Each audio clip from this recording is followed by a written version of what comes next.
Today, what I want to do, and really kind of neat for Jim and I to be together. We don't always get to travel together, so it's fun for us to be able to present to you today. And we have several things we want to do in addition to providing just some context to think about for creating facilities. We have some research, in fact, some research that is so new it's not even been published yet. And then even looking at toward what some of the things that we're seeing down the road for facilities. And so and we want to have some time to interact. So I want to jump kind of right into it. About 6 or 7 years ago, we began to look at the amount of money that was spent on religious-related construction. And when you go back to that period of time and look at the prior 12-year period or so, we found that the amount of money, according to the U.S. Census Bureau, that was spent on religious-related construction grew from about $3.5 billion to $8 billion. Over the same period of time, though, the percentage of people attending church actually dropped. And that's what really gripped our hearts, because we happen to be part of a firm that for over 40 years we were started and we exclusively work with independent architects to design and build facilities for churches, but it's never been about building buildings for building's sake. It's always been about propelling ministry. So the idea that this much money, this much more money could be spent without connecting really threw us into this understanding alignment of culture and leadership, ministry and facilities that really launched us into understanding the context. If you look at it from a global standpoint, in 1900, 90% of the Christians were in Australia, New Zealand, Europe, and North America. At the turn of the 21st century, just a little over a decade ago, only 30% of the Christians were in the Western world. Now, that's not bad news for Christianity. Christianity is actually flourishing incredibly around the world, but it does mean that the center of Christianity is moving decidedly east. And it's reflected in what's happening here. Research that Dr. Tom Rainer did found that only 17% of churches are growing, and less than a quarter of those are growing through conversion. So the others are sort of shuffling sheep. And even the generation coming up, in research that Dave Kinnaman did in the Barna Group, it was published in Unchurched by Dave Kinnaman and Gabe Lyons, they found that 38% of young people have a bad impression of Christianity and 17% have a very bad impression. Yet at the same time, in some research that Lifeway did not long ago, they researched unchurched. Now, their definition of unchurched was you hadn't been to church for at least 6 months, except for a wedding, funeral, or major holiday. What they found was 86% of the unchurched said, I can have a good relationship with God without going to church. Now, you cringe initially when you hear that, because they're talking about having a good relationship with God without connecting with Christ's church, without connecting with the body. But think about that. That's 86% of the unchurched talking about a good relationship with God. That's not 86% saying, I don't need God, God's irrelevant, God doesn't matter. And 78% of them said they'd be willing to have someone share their spiritual beliefs with them. So on one hand, we have this highly spiritual nation, very interested in God, and for the most part, Jesus, but not connecting with the church. It's almost like we're speaking different languages. It is a different, think about this globally. I mean, who would have thought 4 weeks ago, let alone a year ago, that we'd be wondering what was going to happen in the Greek parliament to understand how that was going to impact us. I mean, I literally was talking to a head of an architectural firm last week who was looking at that, was right on the edge of bringing on some additional people, but looking at what was happening, wondering what was going to happen in the Greek parliament to make decisions on hiring decisions. Now, this week with what's going on in Italy and what happened with the stock market yesterday, we're connected globally in a way that's impacting even the costs of construction. A lot of people are surprised to find out that it's more expensive to build now than it was prior to our economic collapse. In fact, if you go back to the Engineering News Record Index, the ENR index in August of 2008 compared to today, it's actually 7.84% more expensive to build now than it was just before the economic collapse. And at the current rate of inflation, a project of, say, $5 million, theoretically, every month they delay, the cost is theoretically going up about $17,000 a month. And a lot of that's impacted by what's going on globally, the construction that's going on in China. When more money comes out of the stock market, goes into commodities, and that raises prices. And it's just interesting how interconnected we are. So we want to look at some strategies in this climate for how we move forward. And I want to talk a little bit about financing of projects. One of the things that we're seeing is certainly cash has always been king, but if cash is king, cash flow is the emperor. Being able to cash flow projects is really critical. Loan-to-value ratio in some cases has been a significant issue. We're working with a church in South Florida that got their appraisal. The bank took $2 million off the top of the appraisal, and then initially we'd only go 50% loan-to-value. They did end up going 55% before they closed. But before the economic collapse, it was easily 75% loan-to-value ratio, sometimes 80, sometimes even 90%. So 5 things to look at as we accumulated some information from different areas. There are 5 strategies. One is to be incredibly clear. There's never been a more important time to be driven by the vision for the ministry. The building can never be the vision. The building is never the vision.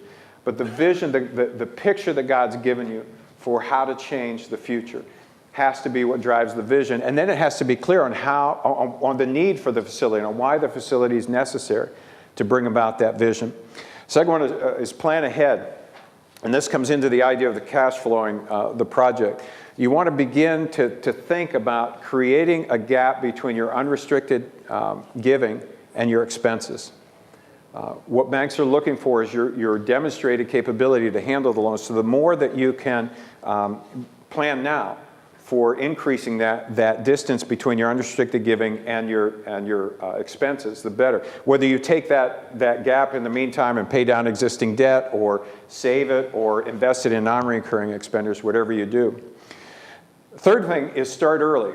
It used to be you could do a capital campaign that would end on a Sunday, go down on Monday to the bank. They would discount it by 15% and give you a loan based on the projected proceeds.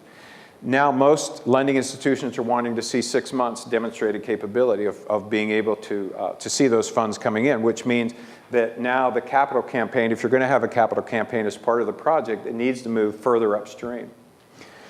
Fourth strategy there is to be prudent. There's not a lot of room for error anymore.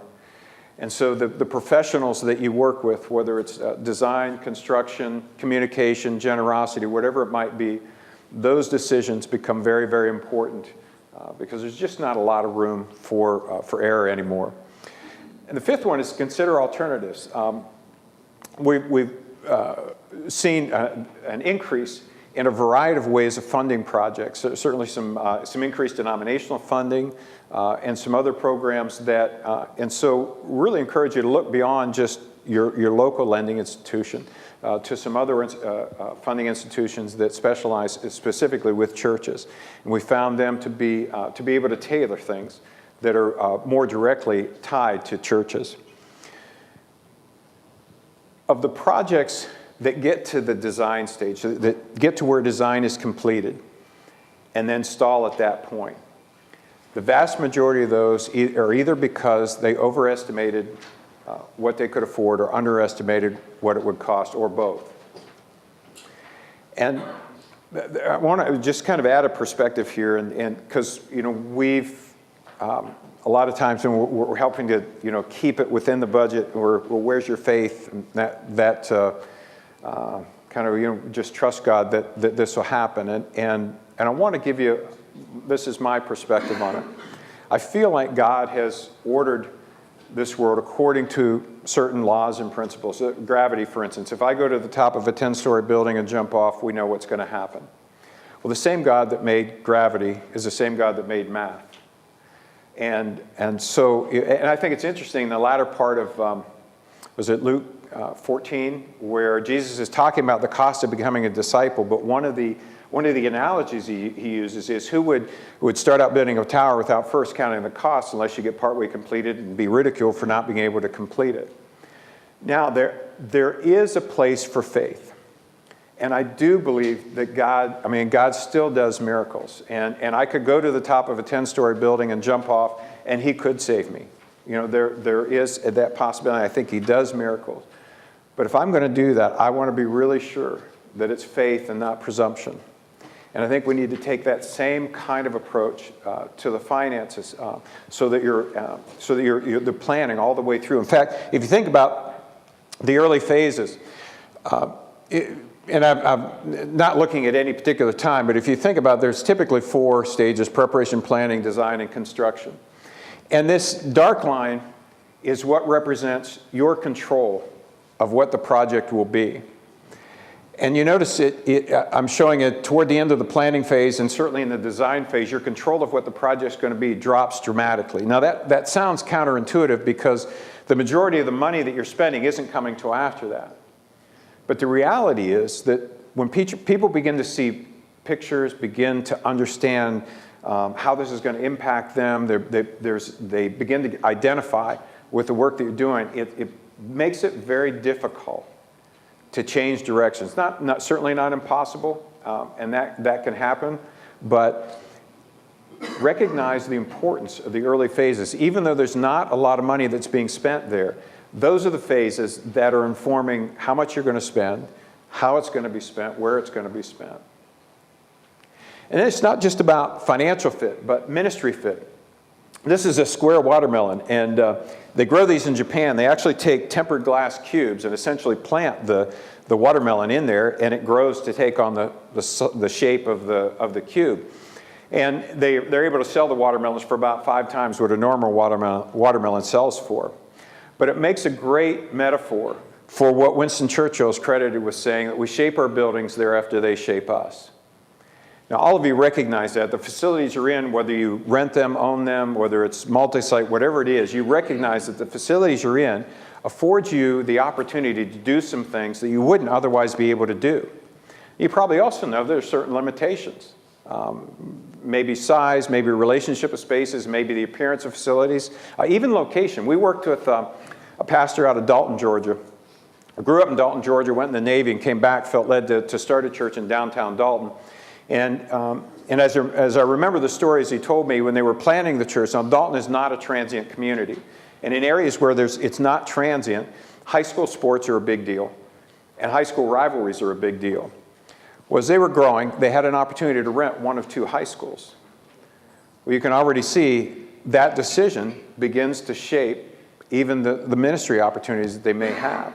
So when you look at the idea that we shape our buildings, thereafter they shape us, so whatever you build is going to some degree shape what you can do.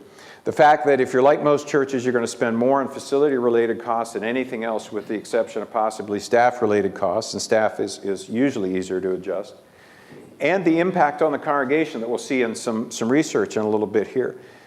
Getting the facility question answered correctly is a really big deal. This is to just give us some historical context, and this materials comes from a book written by Rex Miller called The Millennium Matrix, and if you've not read it, it was, I think he wrote it about 6 years ago or so.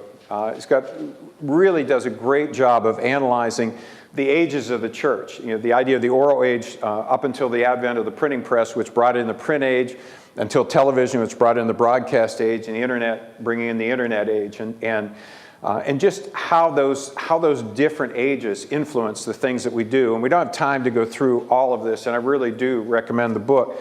But there are 2 things that I want to point out from this information. One is the amount of time that we're spending in these ages is shrinking dramatically. The amount of time, in fact, some people believe that we've actually moved on to, some have called it a creative age. We've moved on the static internet age.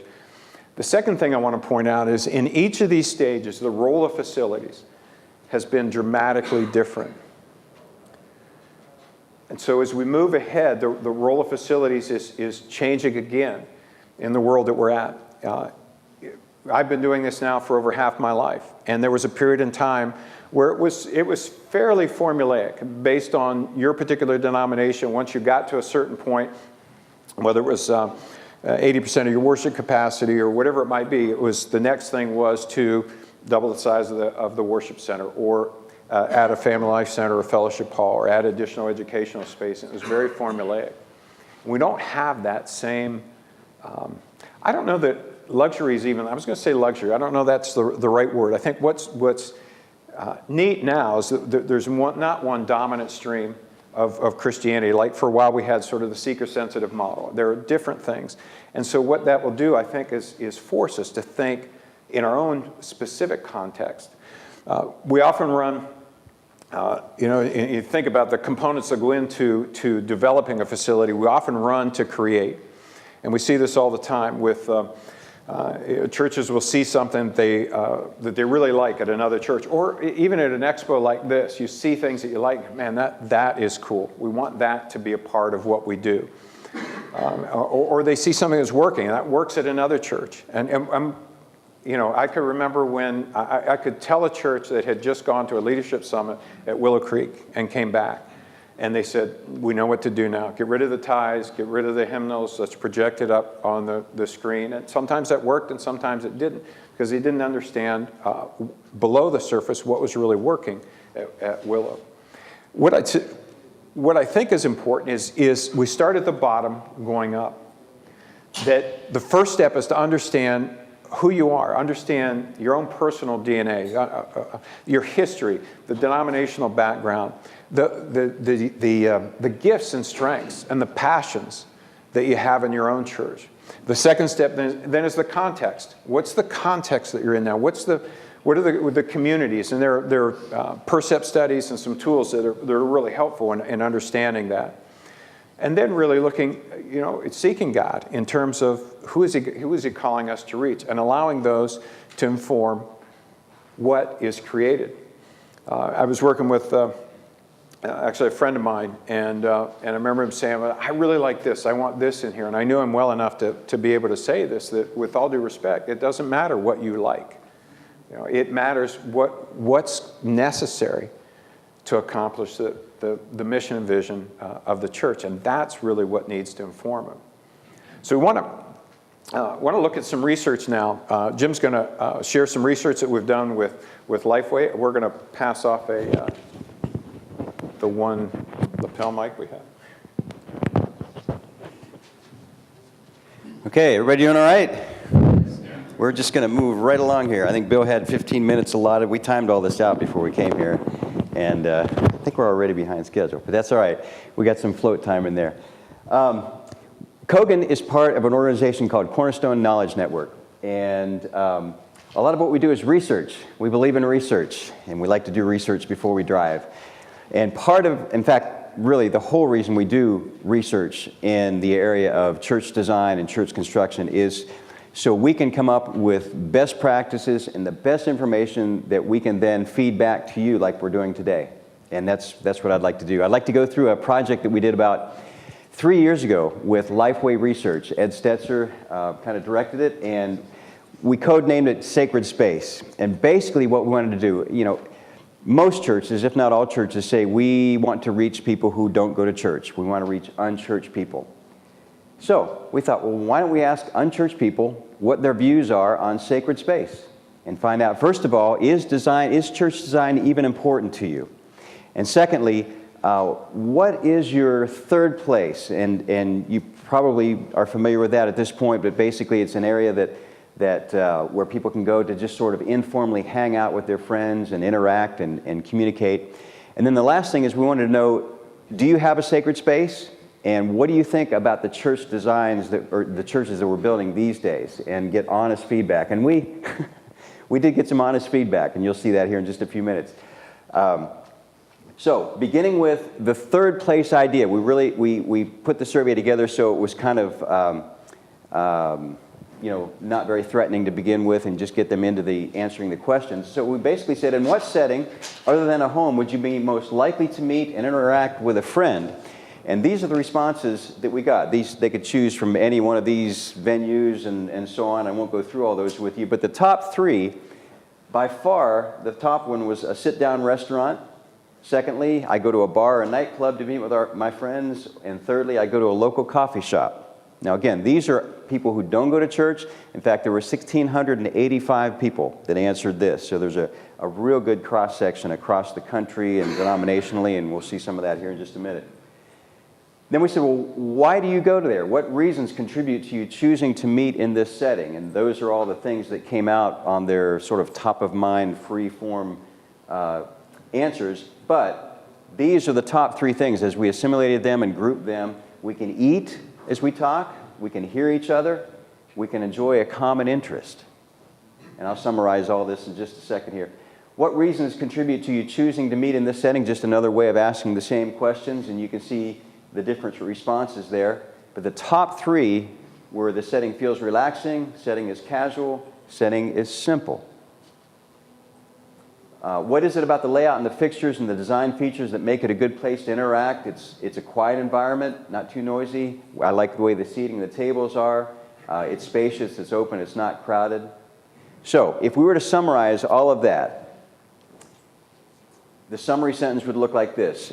As an unchurched person, I like to meet my friends at a sit-down restaurant that is quiet enough that we can talk as we eat and is a place that feels relaxing. So those of you who either maybe have this kind of space in your church or are thinking about designing a new facility or in the process of designing a facility, if you're thinking about this whole idea of third place or developing a place where the community can come in throughout the week, and we're not necessarily talking about a place for coffee and donuts between Sunday school and church, although that's fine, but this is a whole different idea of engaging people who don't go to your church currently in this kind of space. This is what they told us were the most important elements of that third place space. Now, here we began to turn the corner a little bit and get into the idea of sacred space. And we said, in what places or settings do you feel close to God? Now, I need to tell you that the largest majority said, I don't go anywhere, I don't, God's just not that relevant to me. But of the ones who did say, give some kind of answer, by far the references to nature were the highest percentages and it could be, some said I like to go to the beach, I go to the park, I go to the woods, just some reference to getting outdoors into nature, which could have implications on even how we design our facilities. I'm walking in this space here, coming to this room today, you could see the open glass and you could see the big trees and everything like that. Second highest, they said, I go anywhere and everywhere, God is everywhere. And then 10% said, well, I do go to a church or a cathedral or a synagogue when I want to feel close to God. Now, here's where we asked them, first of all, is design even important to you? And we said, if you are considering visiting or attending a church, would the design of the church building impact how much you enjoyed that visit? And you can see if we combine the strongly impact with the somewhat impact, a little over half said it would either strongly or somewhat impact how much I would enjoy that visit. And again, we're trying to word this so that we're looking at this through their eyes and so we can get their honest responses. Now, here's where it begins to get interesting, because when you look at that question of design and the importance of design, we broke it down into these categories. And when you look at gender, design is more important to unchurched women than it is to men. When you look at the impact of design on location, people who live in a large city say design is more important than those who live in a small city or a suburb or a rural area. Ideology, people who are liberal in their ideology, design is more important to them than people who are conservative or very conservative. And again, kind of think about your particular context and the people that God has called you to reach as we look at these. The impact of design on age. The younger you are, the more important design is. And then as you get older, the less important it becomes.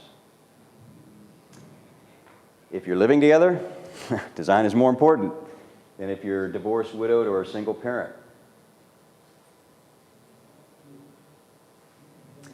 And then we asked them, are you born again? And we didn't give them any definition here. It's just a self-described, yes, I'm born again, no, I'm not born again. For those who said, I am not born again, design was more important to them than those who said, yes, I am born again. So, just again, summarizing, design is more important to women, people who live in large cities, people who have a liberal ideology, who are younger, living together, not born again, and then just basically the opposite for design being less important. Okay, so here's where it begins to get interesting. We showed them these four pictures, and again, this is 1,685 people who don't go to church, and we showed them these four pictures, and we said, now, give us your preference points, give us 100 preference points on these four pictures. So if you like one a whole lot, give it 100 points and give the other 3 zeros. If you like them all about the same, give each one 25 points, okay? Any thoughts as to which one they preferred? Third one down? First one? Number 4? Have you been here before? Number 4, by far, they chose the most traditional cathedral Gothic-looking structure, and we're going to have a chance to process that here in just a few minutes. Yeah, you can see the other percentages and how they broke down. They were all pretty much evenly spread on the other 3, but yeah, by far, the bottom one was chosen by 1,685 unchurched people.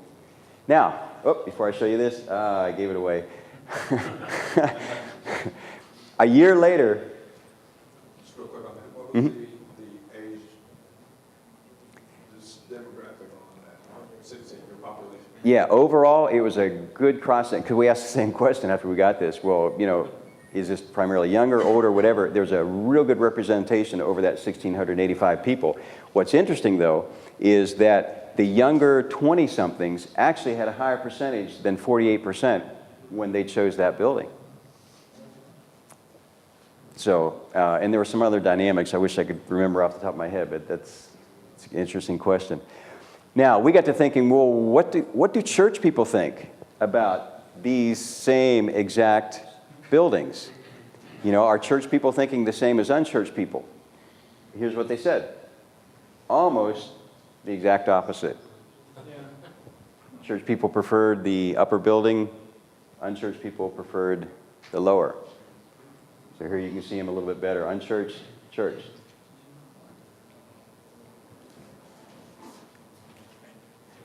Then we moved inside the building and we showed them 4 foyers, entries, lobbies, whatever you want to call that, and we tried to get a pretty good view of the different types, starting with sort of a traditional New England kind of looking building with a chandelier, all the way down to a pretty modern, contemporary kind of rustic feel. And again, the unchurched, this is what the unchurched said, pretty evenly spread. Most of them preferred the upper one.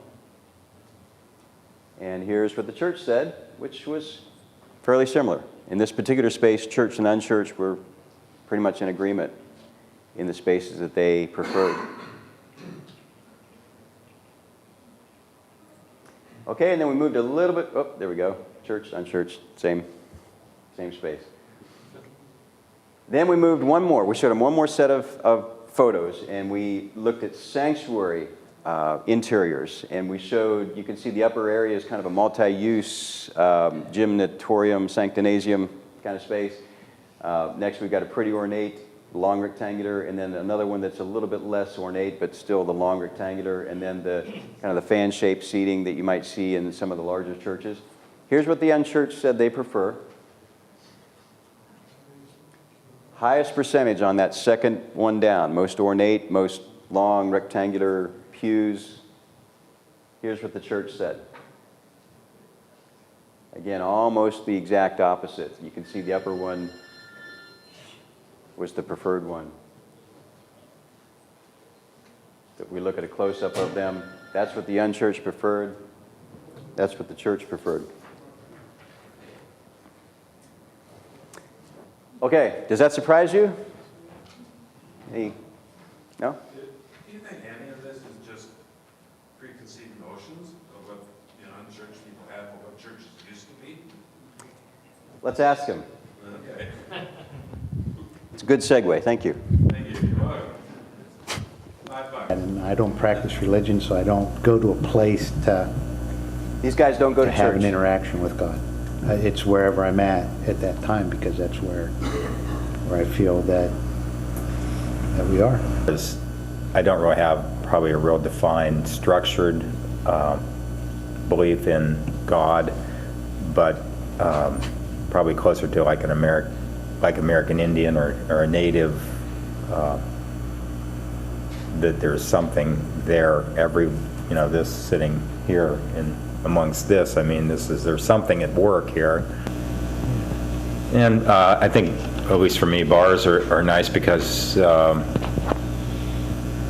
in most cases, the ones you pick, people seem friendly, so you can actually strike up conversations with people you don't even know. Perhaps a little easier than like in a restaurant. Basically, you're kind of locked into your group in a restaurant where the bar is pretty free-ranging. As far as a structure, I really don't have even in my mind, a picture of what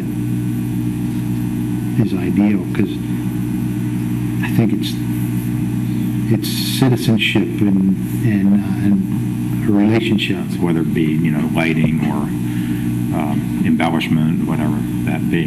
But that really has nothing to do with church as the spiritual aspect of it. That's just smoke and mirrors, it's just a show. And this, was definitely by far my favorite. Again, just the artistry of it, the craftsmanship. Kind of leads where these are just big rectangles. In essence, with there's no. This is almost pretentious. Yeah, that's. I get that impression. Like Jimmy Swaggart or whatever. Yeah, Falwell, it's like whatever. That's what I grew up believing what a church should look like. So responding to it. Besides the fact that I like the artistic aspect of it. Although these two are definitely sacred spaces to me, where these are not. Okay, so there's a little bit of insight there, a little tough to tell in here, but so we have a Q&A programmed here. Let me ask you a question. Is this a valid question to be asking? What do the unchurched think about church design? Is that even a valid question to be asking? Well, I just think it depends on where you are at. If you're more in the south, in the Bible Belt, compared to a more urban area, say New York City or something, where it's a melting pot, where a lot of different people are coming in culturally and different ethnicities, and what I mean? So I think it would just depend on where you are. Okay.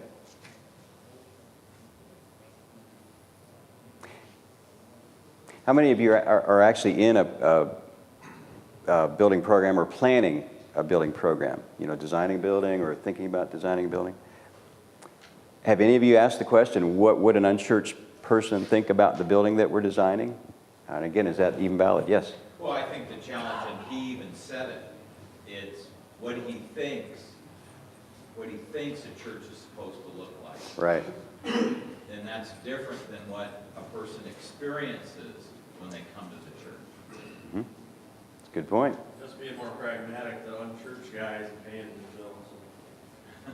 The what? The unchurched guy isn't going to be paying the bill to build it. I think it's important to understand what they think, but the people that you have to work with are the ones that are paying the bill. Good point. Yes? The unchurched fellows seem to gravitate towards something that looks more like what they might consider a church, but don't have any idea what the experience of that church is like, what content happens there. Right. What sort of program, what sort of mission. Right. There's no relational connection. Yeah. Nor will they walk into it. That's the issue. The issue is, hey, what do they think of church or what's not? It's what will they walk into? And if that's going to remind them of every bad experience they had growing up and every time they didn't want to go, it will be more of a barrier. Ultimately, it's going to be your experience. Mm-hmm. But if you can design something that's more comfortable in that sense, then I think that's going to be a better fit. Would it be better to maybe ask the question, if you were seeking God, if you were seeking that higher power, where would you feel more comfortable? Where would you like to go?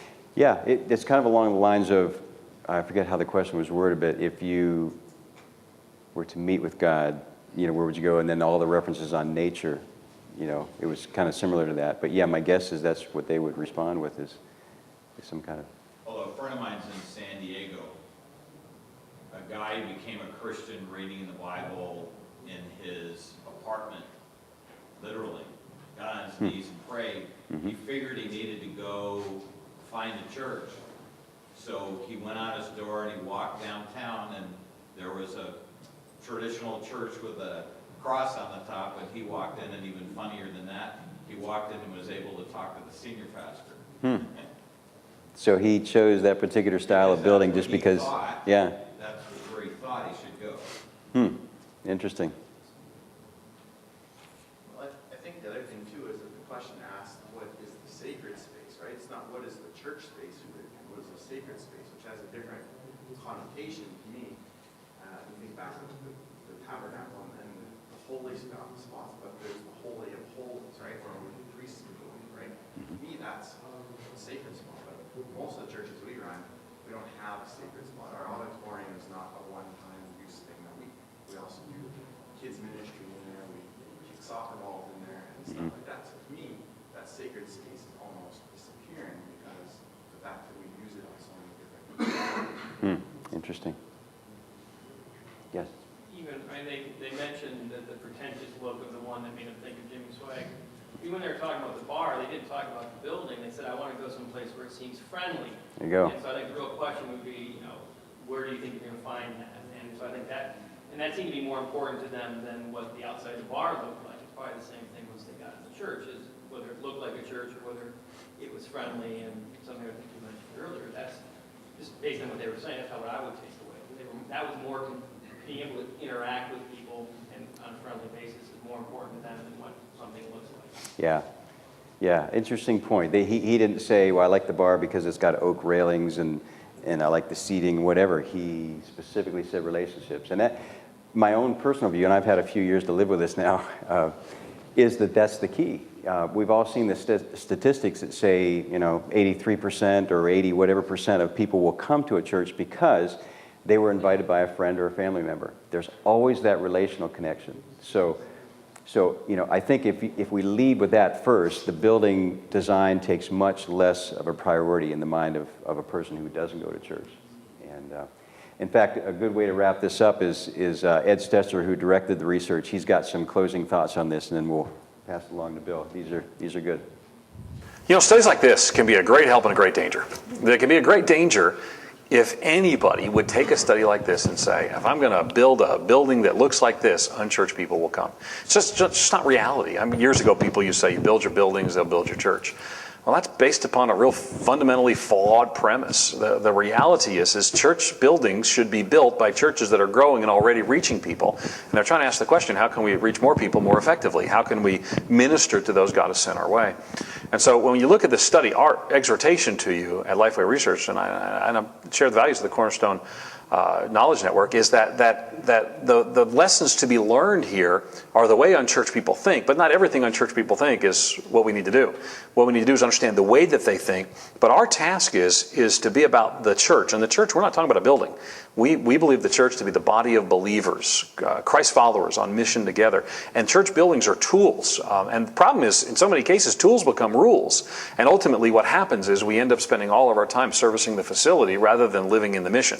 So church buildings done well can help us to live in the mission, to accomplish the mission.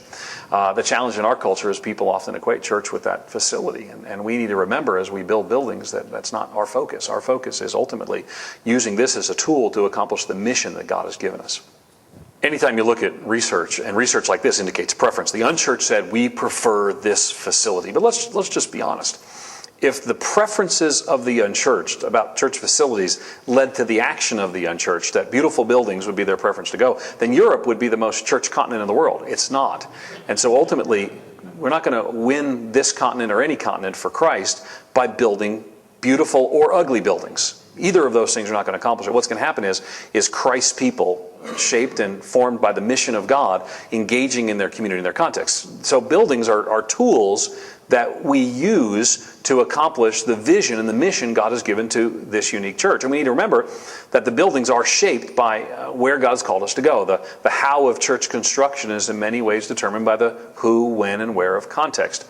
But at the end of the day, what we have to remember is that our buildings are not the objective. As a matter of fact, it's following God and being obedient to the mission. Our mission should shape our buildings. If our buildings shape our mission, we've missed the point. But if our mission shapes our facilities and they're tools for God's agenda, then ultimately this research and other research like it can help churches be more effective in engaging their community for the cause of the gospel, and the name and fame of Jesus will be more widely known. You get that part where he said the mission needs to drive the facilities. If there's one thing only that you take from here, that would, I mean, that hopefully that's a theme that you're hearing throughout here. Incidentally, when he published the research, he said he published it under unchurched preferred cathedrals. So if you Google unchurched preferred cathedrals, I don't know, you get tens of thousands. And we read through some of them, and it was interesting. You know, some people, why do we even care what the unchurched think? You know, the church building isn't for the unchurched; it's for the churched. And it's just some really interesting opinions, and some of them very strong. Incidentally, if you want copies of what Jim showed you there, or the research that I'm going to show you right here, make sure we just get your card or something so that we can get you copies of that. But the next one. This particular research grew out of, we spoke at July 4th in Washington, D.C., which if you've never been in D.C. for the 4th of July, I would put that on your list. It is a very neat thing to be on the National Mall on the evening of 4th of July. But that afternoon, we were speaking to the National Association of Church Business Administrators, NACBA. During the course of the presentation, I asked the question, I don't remember now whether it was a planned question or it was just impromptu. I said, how many people are suffering with facilities that aren't well suited to meet your ministry needs? And I had expected a few hands to go up, but it seemed like everybody's hand went up. And that got me thinking, and I blogged about that afterwards, and then Phil Martin, who heads up NACBA, commented on my blog, and then we had kind of an offline conversation that really led to this research, to understand the impact of facilities on ministry. And so it was a questionnaire, and the first question was kind of a qualifying question. It said, how long has it been since you've built, had a building or renovation project of at least $1 million, and we had currently underway less than a year, 1 to 3, 3 to 5, 5 to 10, and over 10 years. And we actually had a pretty good spread when you consider less than a year ago to current, 1 to 3, 3 to 5, 5 to 10, and over 10 years. And so it was a pretty good spread. And it was 240 out of their 2,103 members. So it was well over 10% of their membership as well. Interesting thing is, and this is why you do research, the facilities, turns out, are fairly well matched to meet their needs. At least that's what the survey said. 92% said it was well designed to meet their ministry needs. On these questions, they're able to say strongly agree, agree, disagree, strongly disagree.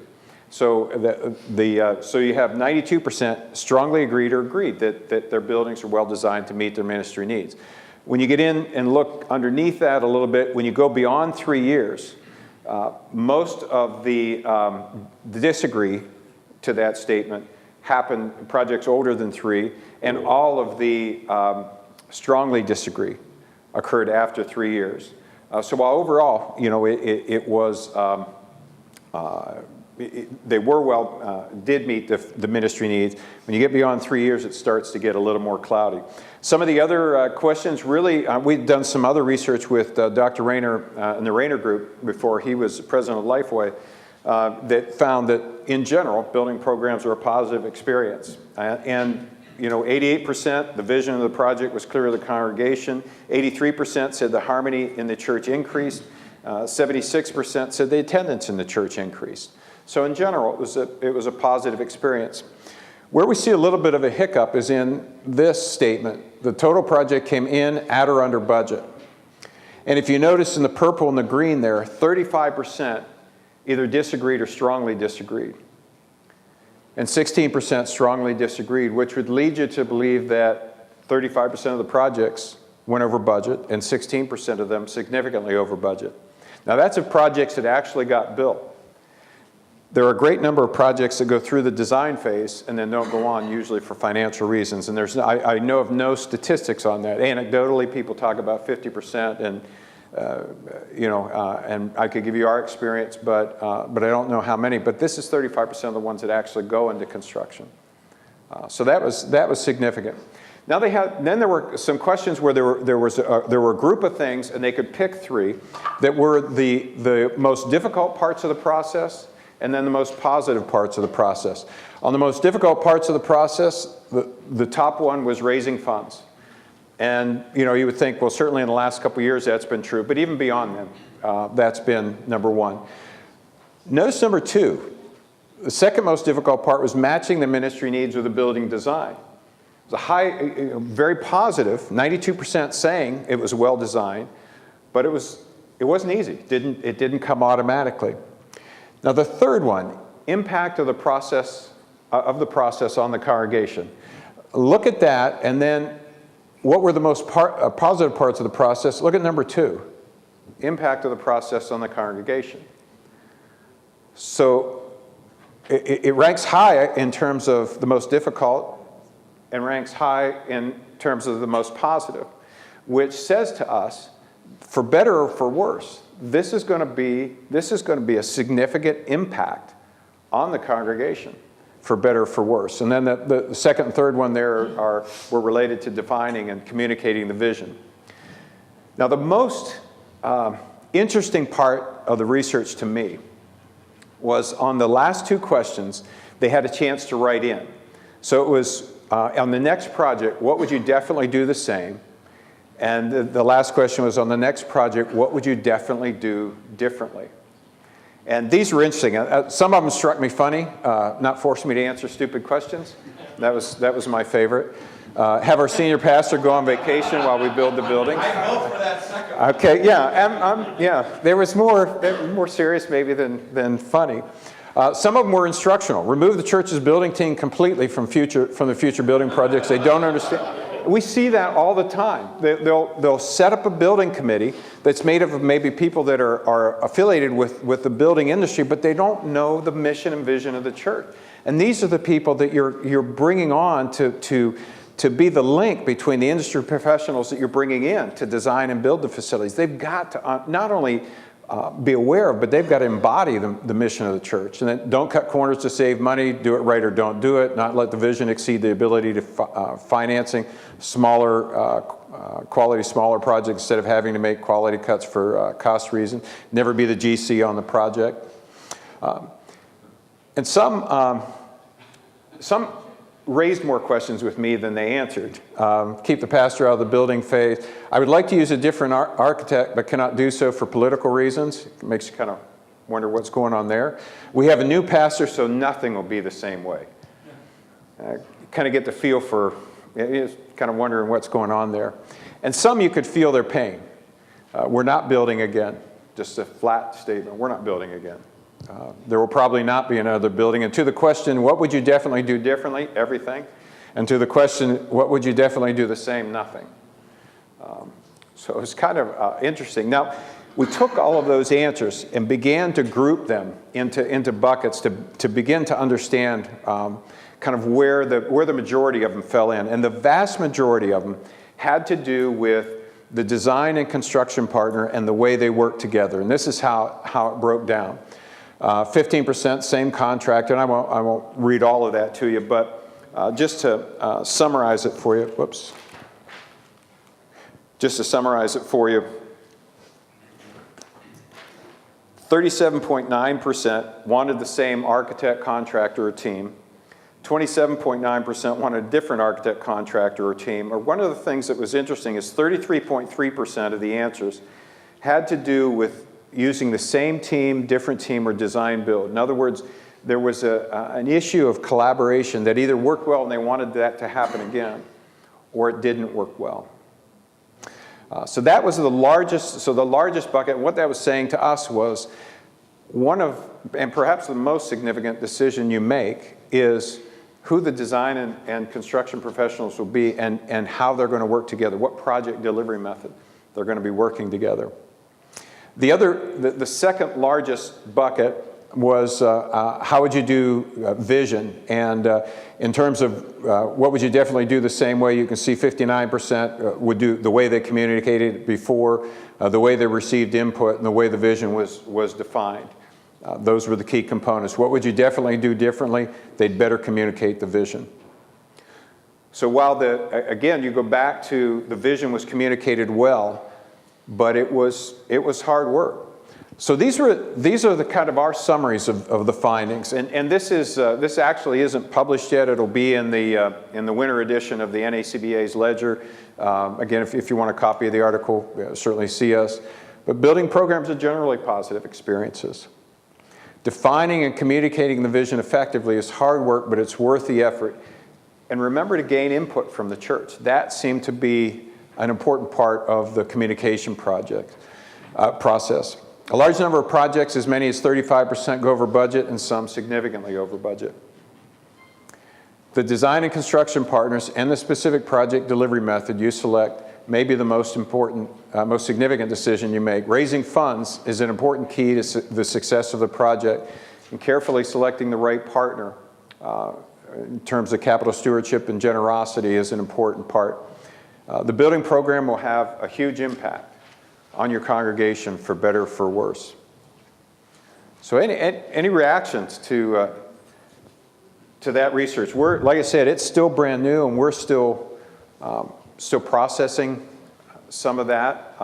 It was more positive than maybe we expected, but again, that's why you do the research. You don't go on just a raise of hands and one seminar and on the afternoon of the 4th of July. Any comments? Yes? Don't you think because of the building program, it did force more communication, and the positive that came from that was that it kind of built a team environment, everybody working together towards the goal?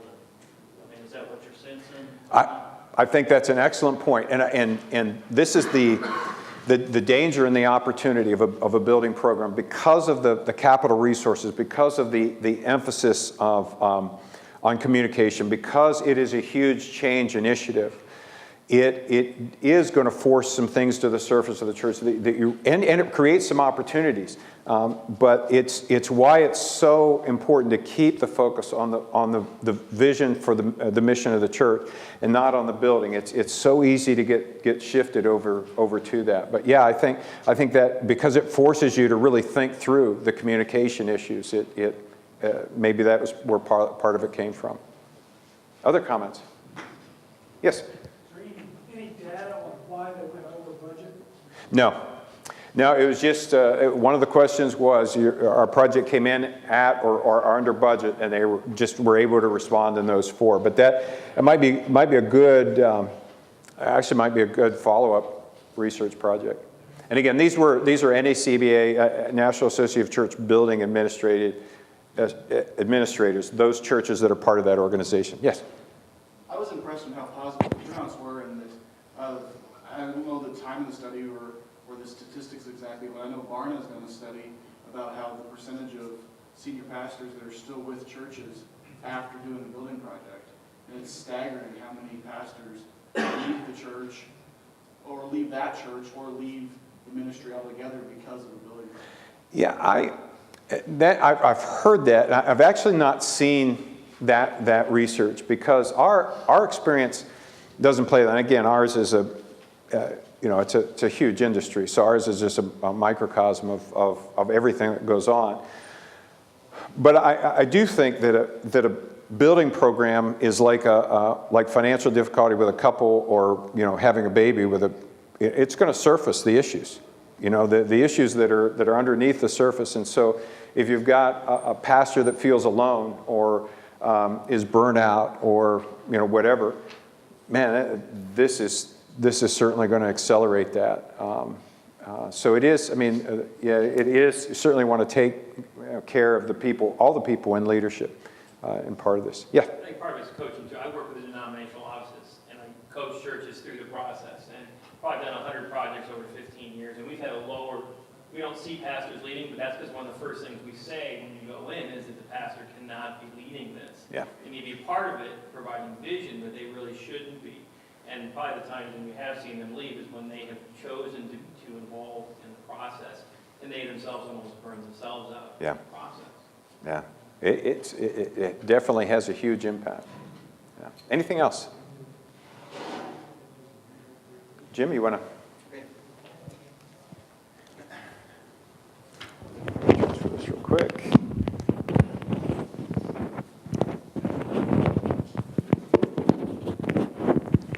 Okay, we are about a half hour away. Do we need to stand and stretch or check emails or get something to eat? Just keep on rolling. Okay. Flexibility freeze. Bill mentioned a graphic earlier on from Rex Miller's book, The Millennium Matrix, and I don't know if you really saw those segments, but if you saw the years on that, the basic idea is that ministry methods are changing much more rapidly now than they ever did before. And that has implications in terms of buildings. Because it's very likely that once you begin planning a building, it's going to be maybe 3 years out. Does this sound weird? Check 1, 2. Probably 3 years out by the time that building's completed. And are you going to be doing ministry the same way you are even doing ministry right now in terms of methods? So the idea that we want to really portray to you today and present to you today, and especially for those of you who are in the midst of planning building projects, is this whole idea of flexibility. And there's a book by Stuart Brand called How Buildings Learn. And it's a very interesting book because he took a look at historic buildings and how they've been reworked and remade to accommodate their present day uses. And so as you think about your particular building, and especially if you're planning on a new building, consider this. There are some things that are going to be fixed. You don't want to be messing with the footers and the foundations. Those are going to be fixed until Jesus comes, unless there's an earthquake or something, and rightly so. The structure represents the framing and the trusses, the outside of the building, and that, again, is fairly fixed. That's not going to change a whole lot throughout the life of the building. Then you have, I know it's a little hard to see, but then you have what they call the skin, which is the outside of the building, the brick, the siding, the block, the things that are on the outside. Sometimes they can be changed, down the road. Again, it's pretty tough. Then you have the services, the plumbing, the mechanical, the heating, ventilating, and air conditioning. Those can sometimes be reworked, but they're still pretty fixed. Then you have the two things that you have an opportunity to change throughout the life of the building. One is what we call space. That represents the walls and the partitions. And the more you build a structure that has the load bearing on the outside of the entire building, the more flexible space will be. And then after space comes stuff, and that's just furnishings, paint, if you're doing some kind of children's theming, that kind of thing. Those things are the most flexible. So it goes from fixed to flexible there. And as you think about your building, keep that in mind, because if you can keep it as flexible as possible, then in 5 or 10 or 15 years, when you begin to change some of your ministry methods, you don't have a situation like Bill showed, that square watermelon, where the building basically dictates whether or not you can do that ministry. There are going to be a lot of other things that will affect your ministry methods, but buildings shouldn't be one of them. Okay? So let me just give you some eye candy now to give you some examples of what we're talking about. And these are projects that we've recently completed. This is Athens Church in Athens, Georgia. It's a North Point strategic partner. And before it was renovated, it was a Walmart. Yeah. And by the way, this is a great time in the economy to pick up old buildings and renovate them and rework them. And there's a whole different kind of approach to that, but that's what primarily these are. Big buildings that have load bearing on the outsides. We just can't come in and kind of renovate and rework. This is our children's area, and you can see, with the painting and the theming, that could very easily be changed out. And most of you have probably seen different versions of this, but again, this is all cosmetic. If you look up there, everything's painted black up above and everything's exposed, but the lighting is such that you just focus on the area down below.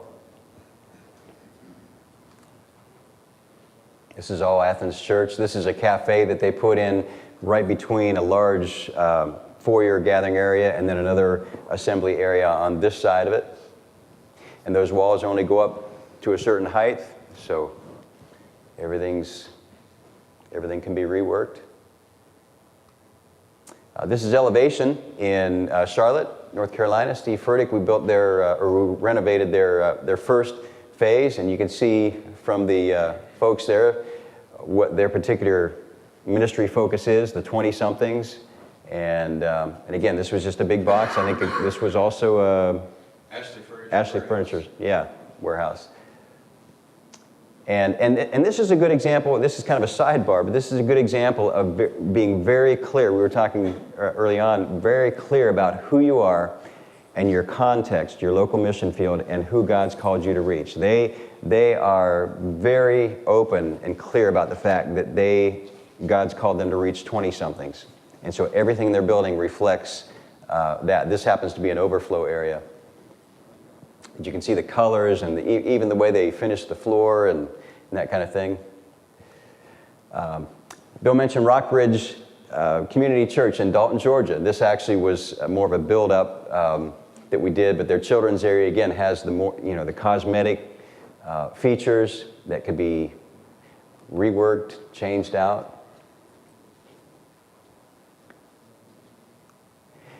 And then this was an old car dealership that we came in and helped design and renovate and rework.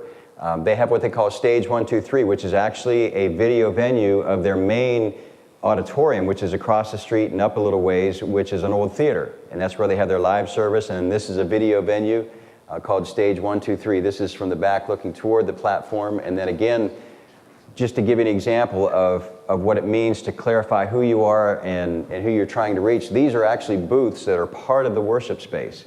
So you can sit there and if you maybe bring an unchurched person that may not be comfortable, sitting in the regular seating, there's seating around the back of the worship area that's a little more casual. And this is same space, that same car dealership with the cafe built out.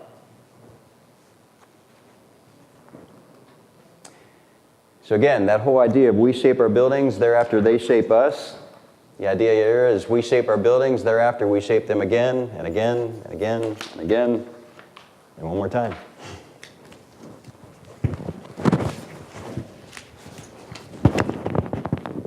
Pretty good at this. Yeah, quick change.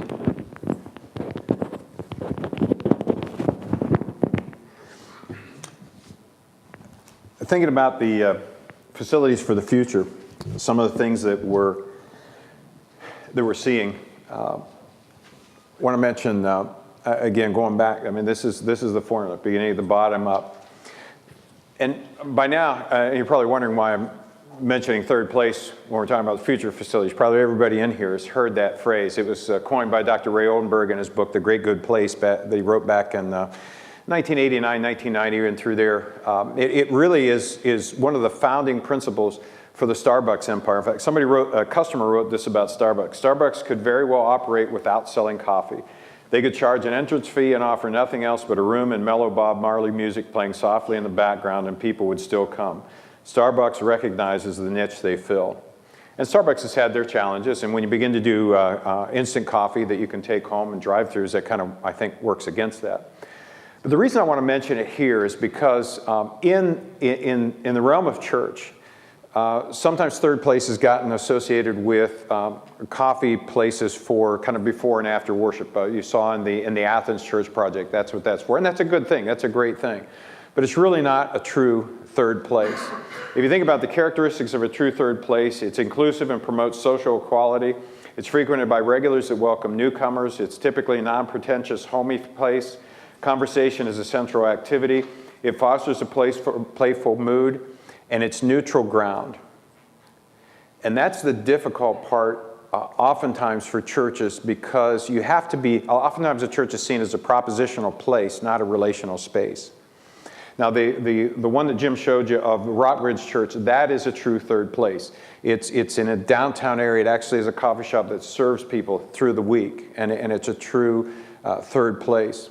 So one of the reasons for mentioning it here is this, I think we're going to see more true third places. The other thing is, when you think third place, think beyond coffee shops. I know of a church that was in a college town. They put in washers and dryers and kind of a lounge area to hang out, and invited the kids to come in and wash and dry their clothes for free.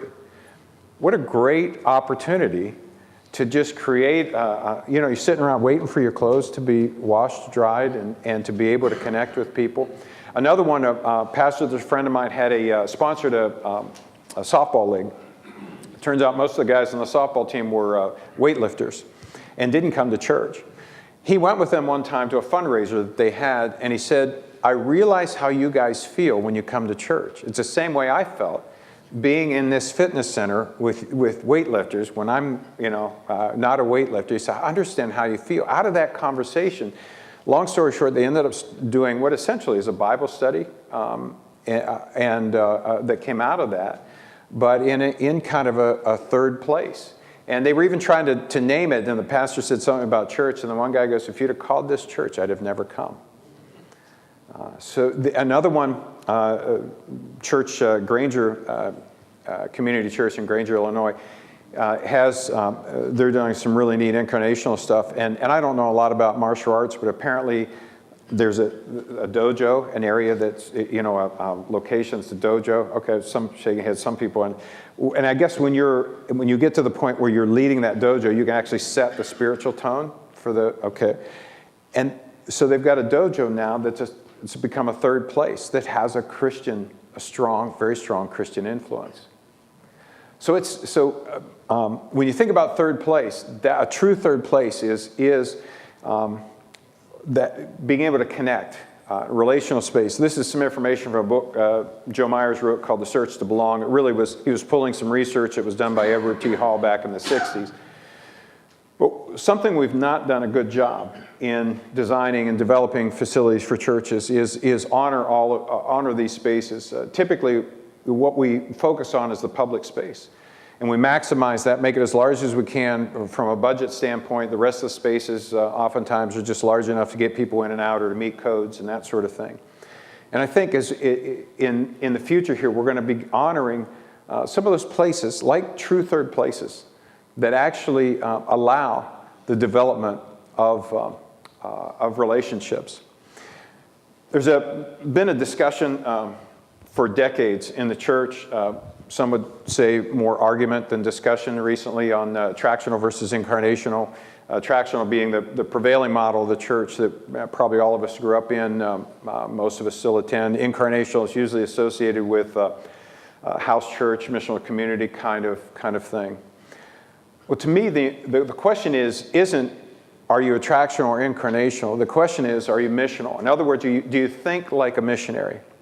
And imagine if we heard about a missionary that went to a foreign land, the first day he shows up, puts up a sign in English that says, morning worship Sunday, 9:45 a.m.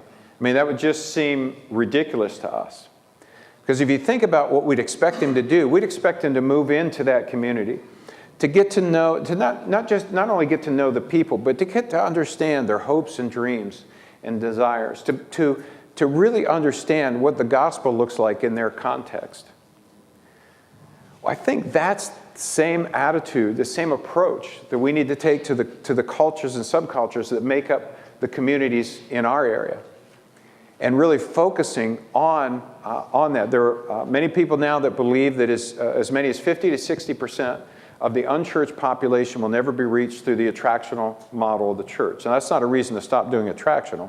In fact, that's all the more reason to do it really well. But it is also reason for what else can we do to reach people. I've had the privilege over the past about 3 years now to be part of an effort called Future Travelers. It's kind of a sort of an off-the-radar thing that's involved 11 multi-site megachurches, a couple of them over 10,000 in weekend attendance, to understand the both and. How do we use this attractional model of the church to launch an incarnational movement? And we've seen some really interesting transformations with these churches over the last 3 years, and they're really informing a lot of the missional discussion now. In fact, this year we just recruited 2 more groups of 10 churches each from around the country. One's actually from Canada, one's from South Africa, to explore this both and. But now think about the both and. If you're equipping people, if you've now got a high discipleship culture and you're encouraging people to live this out in kind of a missional context, a missionary context, we had third place. What does fourth place look like?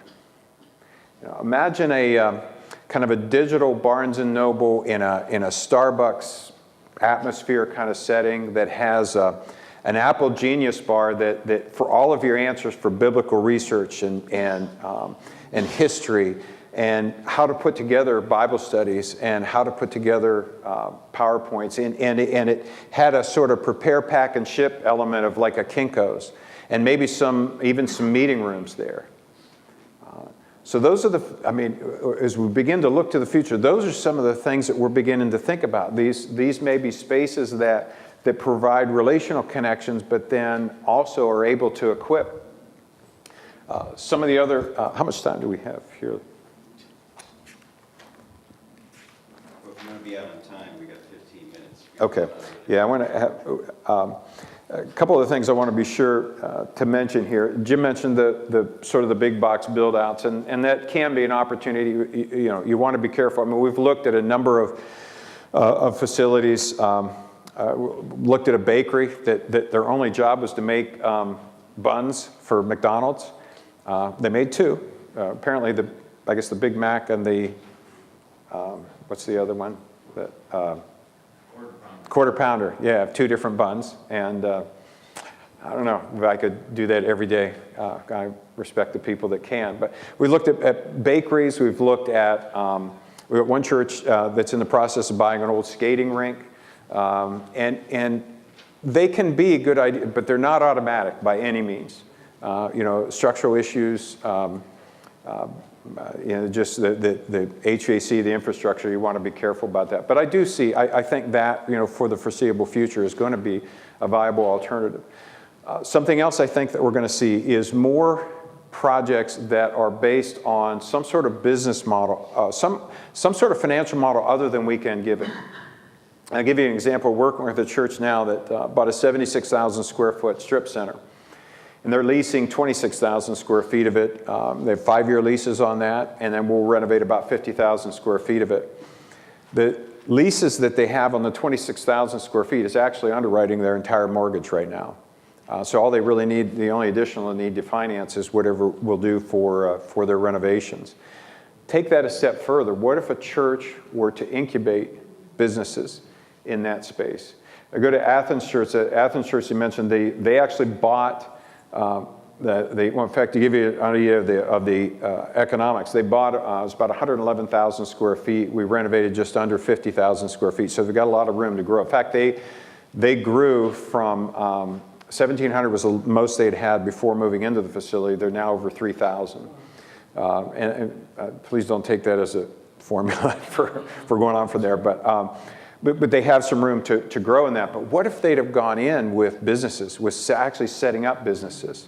I talked to a church planter in Washington, D.C., and the area that he's working in D.C., even if he had a church of 400 or 500 people, they couldn't afford the property. But what if you could go in with a commercial residential development that the church could use? And so that's some of that. We're starting to see some of that kind of on the fringes and informing more of what we're doing. Mergers and multi-site. There'll be a book coming out by Warren Bird and Jim Tomberlin on mergers. And they're projecting that mergers over the next 3 years will double over what's happened the past 3 years. There are hundreds of millions of dollars in real estate in churches that are declining. So that's something else that we're seeing. One other thing is, how many have heard the phrase BIM? BIM, Building Information Modeling. When in architecture, when that from drawing to CAD, that was an improvement in being able to design electronically. BIM is not just another improvement. It really is a game changer. BIM is going to provide some opportunities to collaborate in a way that is really significant. You may have heard the IPD, Integrated Project Delivery. Now, if a church tells you they're doing IPD, I know of no church project that's truly doing IPD where it's a shared risk contract, including the church taking part of the risk. But moving toward IPD elements, or sort of IPD-ish, BIM is giving the opportunity to do that because you're actually modeling what's happening. We're actually tying into some of those models now where we can do real-time pricing and even the development of the facilities. So that, I think, is going to give rise to, I hope, a transformation in the design and building industry that brings greater collaboration there, which I think serves the church well. Yes? Building information modeling. Isn't that where they actually can take the plans and put it in? So they can see where pipes are going to go and air ducts and see if it's going to interfere with a wall or, so it'll save money and, well, I don't have lots of savings. Yeah. And the real value of what an architect brings to the process, you get to really focus on that design. It gives you 3D modeling right there too. Yeah, so you can kind of see Yeah. exactly what it's going to look like. Exactly. So for a church, being able to, sometimes you look at, two-dimensional floor plans, it's, yeah, but what does that really mean? And you can actually go right to the 3D modeling. You can make changes right there. And if you can do real-time pricing, you can say, well, what if we curve this wall, and what if we make this wall all glass? We know that's going to increase the price, but what if we drop the ceiling height by 2 feet? So it gives you, great opportunities to really work together and to get better understanding what the actual costs are early on. Any other comments? Yes? I read an article of Disney during construction, having people going around seeing problems, or like during construction, something was, a pipe was going through where there's supposed to be an air handling duct. Yeah. So whips out his iPad, takes a picture of it, has a virtual conference there with the contractor, the designer, all these people, and they decide what to do. And then they tell the people, okay, that's how we're going to solve it. Within a couple of minutes, it didn't have to go off to some committee. Yeah. And they had the thing solved. It's saving them, millions of dollars for Disney. Yeah. With iPhone now, you can do FaceTime. Yeah, that's what it is. And just show them, just show them exactly what's going on right there. You think about this change, the QR codes. I saw a story, they're putting ads on bus benches of toys with the QR codes so that you can buy the toy right there. So that, I guess, because Mom, I want that, and she can literally buy it right there with the QR code. I thought it was interesting. I was watching the news while I was working out this morning, and they were advertising the next segment that was coming up, and they said the electronic gadgets that you can't do without, even if you don't know yet that they exist. Which is, that's just how fast it's moving. And when that changes, when the way we communicate changes, it cascades down and impacts our relationships. It impacts Len Sweet. I like what Len Sweet wrote, where, and he uses this just not only for programs but for buildings, for everything. The idea of epic, and the E standing for experiential. That whether it's buildings, programs, whatever it is, that they're experiential, that there are true experiences there. The second thing is participatory, the P standing for participatory, and that's something different. But we're particularly younger generations are wanting to actually, have a part in planning, have a part in saying what this is.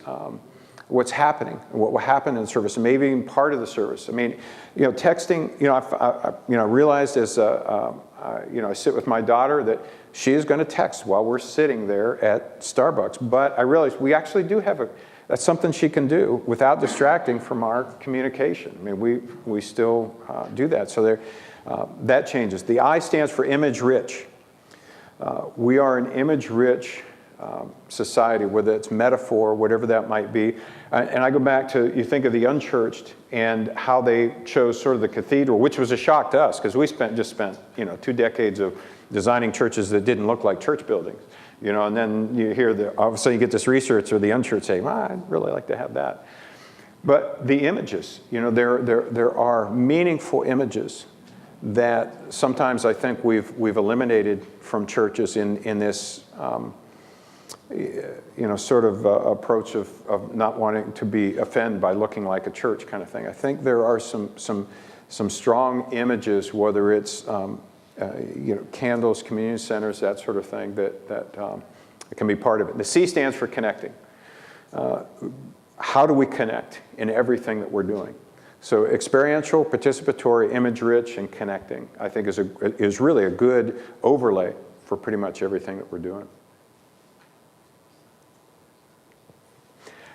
Enjoyed being with you. I really hope this is helpful. I hope there are several themes that came through here. Think through what your You know, what is God calling you to do? What's the picture of the future that God wants you to paint differently? Yes? Will your slides be on Yeah, I think the slides, they put the slides. on the, percent of WFX? Yeah, so they'll have the slides. If you want, like a copy of the article, the research or something, just make sure we get a card and we'll make sure you get a copy of it, so.